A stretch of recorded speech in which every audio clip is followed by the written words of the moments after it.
Paz do Senhor a todos. E a quem chega esse vídeo, como de costume, bom dia, boa tarde, boa noite. Né? Permita-me entregar uma palavra de Deus ao seu coração.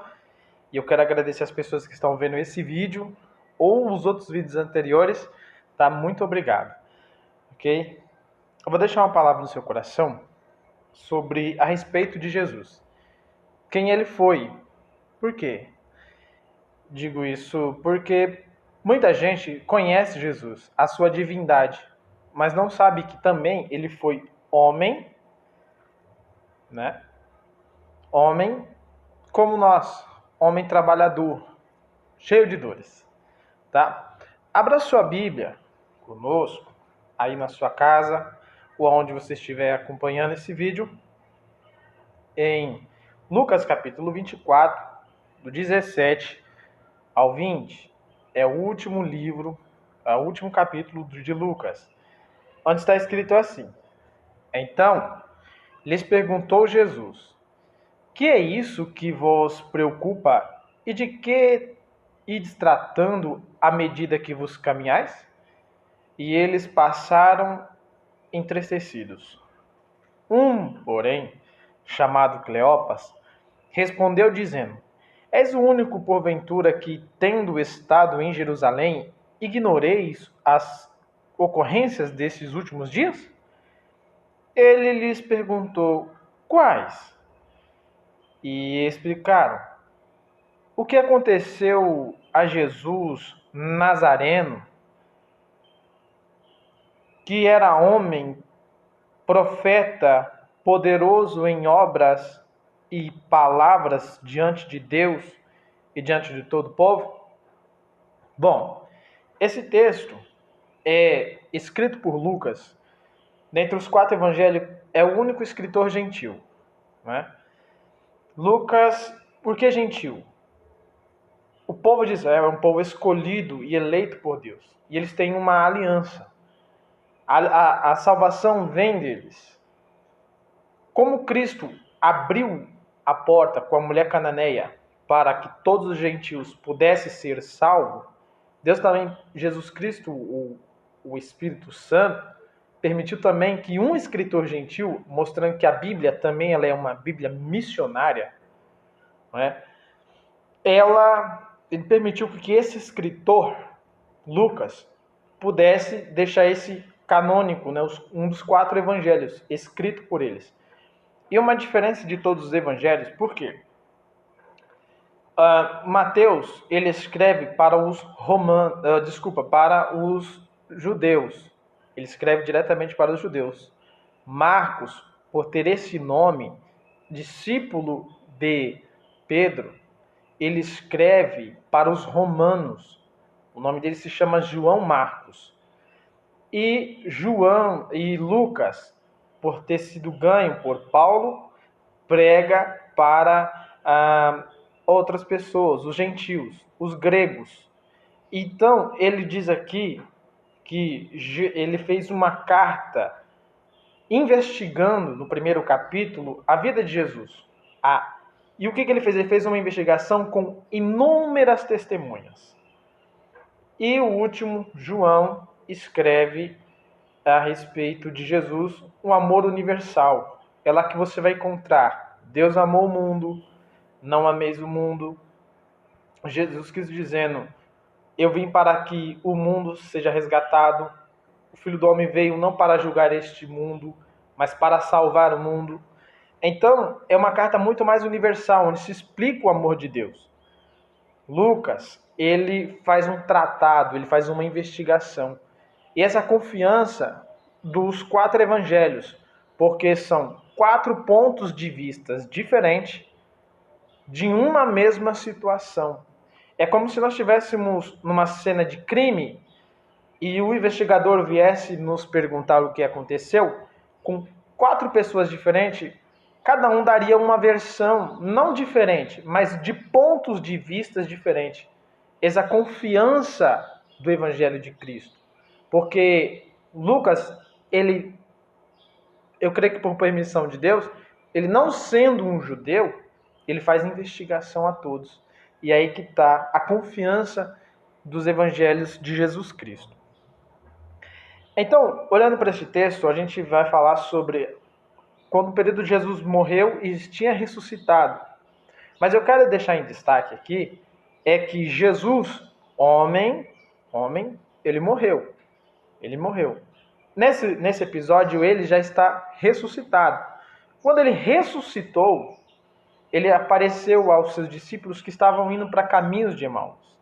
Mas apareceu de forma de outra pessoa. Mas o que vai me chamar em destaque é que os homens disseram que era Jesus homem, profeta, poderoso em obras, palavras, diante de Deus e diante de todo o povo. Okay? Então, vou destacar esse dia, Jesus o homem. Né? Como homem, como ser humano, o que ele teve? O que ele tinha? Né? Em Lucas capítulo 2, verso 52, está escrito que ele cresceu, Jesus, depois que nasceu, cresceu em graça e estatura diante de Deus e diante dos homens. Ele cresceu. Okay? A sua segunda aparição, ele vai ter quando ele tinha 12 anos de idade. E o que mais que Jesus tinha? Ele tinha alguma profissão? Abra sua Bíblia em Marcos capítulo 6 e o verso 3. Diz assim: não é este o carpinteiro, filho de Maria, irmão de Tiago, vai falar dos irmãos de Jesus, José, Judas e Simão? E não vivem aqui entre nós suas irmãs? E escandalizaram-se nele. O que ele está dizendo aqui? Que Jesus, quando nasceu, foi para o Egito, voltou de um certo tempo, quando Herodes morre, e é criado em Nazaré, na Galileia, porque ali havia uma profecia.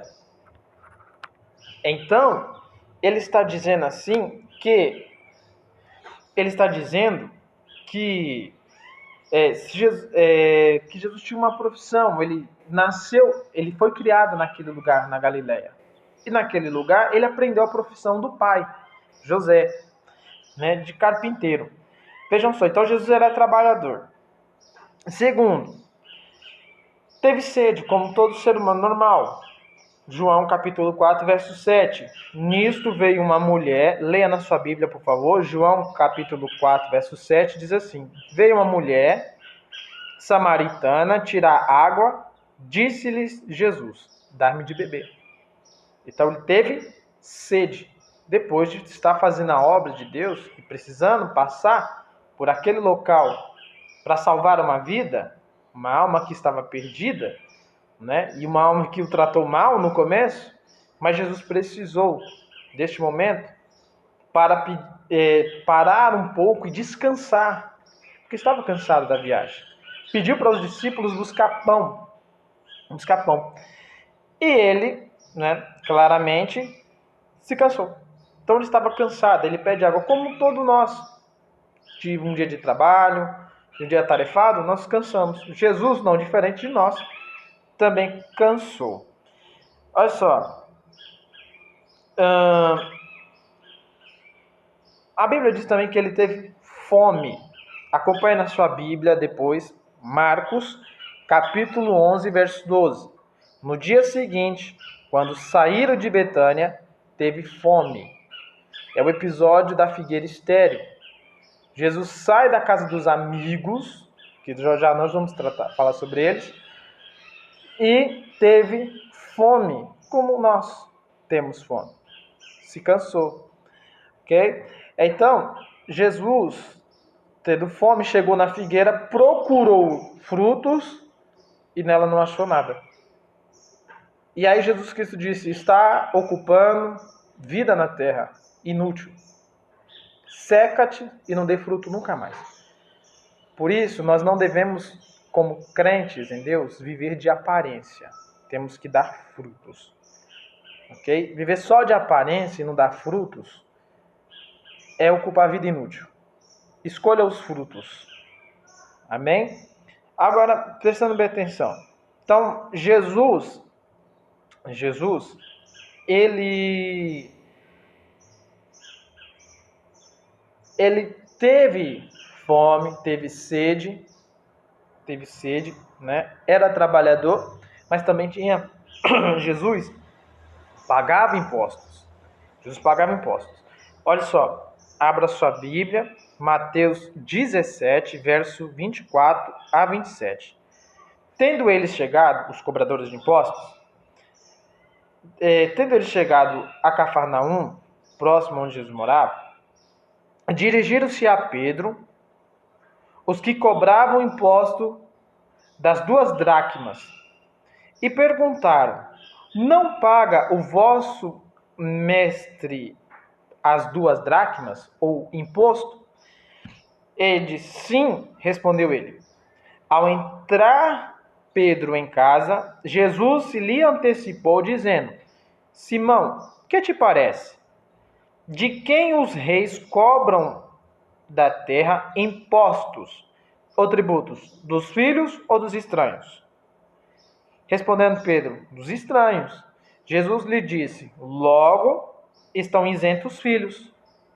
Ele disse assim: mas para que não escandalizemos, vai ao mar, lança o anzol, e o primeiro peixe que fisgar, tira-o, e abrindo a boca, acharás um estarpe. Toma e entrega-lhes por mim e por ti. Com o milagre ele fez, ele pagou o imposto tanto dele quanto do seu discípulo Pedro. Veja, pagador de imposto, homem que trabalhou, homem que teve cansaço, teve sede, teve fome, porque Jesus o homem. E já terminando, Jesus também teve sentimentos. Olha só, a Bíblia diz que em um dos versículos mais curtos, João 11:35, diz: Jesus chorou. Por que Jesus chorou? Jesus chorou porque o seu amigo Lázaro estava morto. Tá vendo? Quando nós perdemos algum ente querido, alguém que está próximo de nós, a gente chora. E não era diferente do nosso Cristo. Ele não é diferente de você na sua humanidade. Ele não é um estranho. Ele chorou porque ele tem sentimentos. Ele sabe a dor que fica no peito de alguém que se perde. Quantas pessoas, infelizmente, partiram para a glória nesses dias que estamos vivendo? Não é só você que chorou. Jesus Cristo também chorou pela perda de um amigo. Um amigo íntimo, próximo. Tão próximo que Jesus ia na casa dele comer. E aí é que está. Jesus não é diferente, não foi diferente. Quando você dizer a Deus: Deus, venha sentar aqui do meu lado, preencher esse espaço vazio que alguém deixou. Não pela perda de alguma outra forma, mas perda mortal mesmo, de perder a vida da pessoa. Só Deus sabe o que é perder um ente querido. E Jesus sabia disso. Sabia muito bem. Então por isso ele também chorou, ele tinha sentimentos. Mas um dia, Jesus, em João, capítulo 2, do verso 13 ao 16, Jesus ficou nervoso. Às vezes a gente acha que só nós ficamos nervosos. Não, mas Jesus ficou muito nervoso. Abra lá sua Bíblia, João 2, verso 13 a 16. Estando próximo à Páscoa dos judeus, subiu Jesus para Jerusalém e encontrou no templo os que vendiam bois e ovelhas e pombas, e também os cambistas assentados. Tendo feito um azorrague de corda, os expulsou do templo, bem como as ovelhas e os bois. Derramou pelo chão o dinheiro dos cambistas, virou as mesas e disse: os que vendiam as pombas, tirai daqui estas coisas. Não façais da casa de meu pai casa de negócios. Vejam só, Por que Jesus fez isso? Porque eles pegaram e fizeram da casa de Deus de negócios. Primeiro, na lei em Levítico, toda oferta que você deveria dar a Deus, sendo ela no templo também, deveria ser separada, deveria ser cuidado, deveria ser primícia. Quando chega aqui nesse episódio, eles estão dentro da casa de Deus, vendendo animais com defeito. Deus não aceita animal com defeito. Oferta com defeito, oferta de qualquer forma, com manchas. E aí Jesus, vendo que não tiveram zelo da sua casa, da casa do seu pai, então ele expulsa as pessoas que querem ganhar financeiramente com os negócios na casa de Deus. Então, vejam só, Jesus está nervoso porque fizeram da casa de Deus de comércio. Infelizmente, em alguns lugares onde nós estamos vendo, isso está acontecendo. Peça a direção a Deus, para que Deus te guie seus passos, para que você não tome decisões precipitadas. Vá na direção de Deus, peça a Deus permissão para tudo. Ok? Esse é o meu conselho de irmão para você, que for ouvir do outro lado. E terminando tudo isso, olha só, Jesus teve sentimentos, Jesus teve sentimento de alegria, sentimento de dor, né? Sentimento de dor, de perda, chorou, Jesus pagou impostos, foi tudo isso. Mas em Atos 13, e eu encerro por aqui, ele está dizendo assim, embora não achasse nele causa alguma de morte, não acharam nele causa alguma de morte, pediram a Pilatos que ele fosse morto. Veja, Jesus foi investigado para ser morto. Pilatos quis saber o que Jesus tinha feito para merecer a morte. Tanto é que ele determinou a surra em Jesus para que ele pudesse ser livre. Se as pessoas tivessem dó dele e tirassem ele da cruz. Mas mesmo assim pediram para que ele fosse para a cruz. E Jesus foi para a cruz. E por que ele foi para a cruz? Era a sua sina. Numa próxima oportunidade, que Deus assim nos permitir, vamos falar sobre a cruz. Mas e você, meu amigo que está do outro lado, venha comigo fazer essa oração, em nome de Jesus. Pai, nós somos pecadores. E devido a muitos pecados, eu mesmo sou o principal de todos eles. Peço a tua divina proteção e nos cobre com teu sangue. Ao amado ouvinte que está do outro lado e está entregando a sua vida a Jesus, que o Senhor receba de braços abertos. Pai querido, apaga as suas transgressões, perdoa os seus muitos pecados. E em nome de Jesus Cristo, receba-o no céu como seu filho. Deus, muito obrigado por me dar esta oportunidade de falar do seu filho. Tchau, Deus abençoe vocês. Beijo.